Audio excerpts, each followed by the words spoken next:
মতের পরিপ্রেক্ষিতে আমরা সংস্কার এবং জুলাই সনদ দুটাই করব।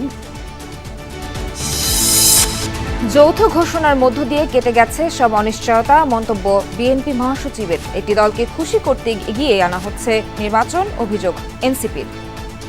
শুধু একটি দলকে খুশি করার জন্য নির্বাচনী সড়কে বাংলাদেশকে নিয়ে যাওয়া হচ্ছে। অনিশ্চিত অবস্থায় চলে গিয়েছিল, সেই অবস্থাকে কাটিয়ে তিনি জাতিকে এই দুই নেতা আবার সামনের দিকে আশা নিয়ে এগিয়ে যাওয়ার স্বপ্ন দেখিয়েছেন।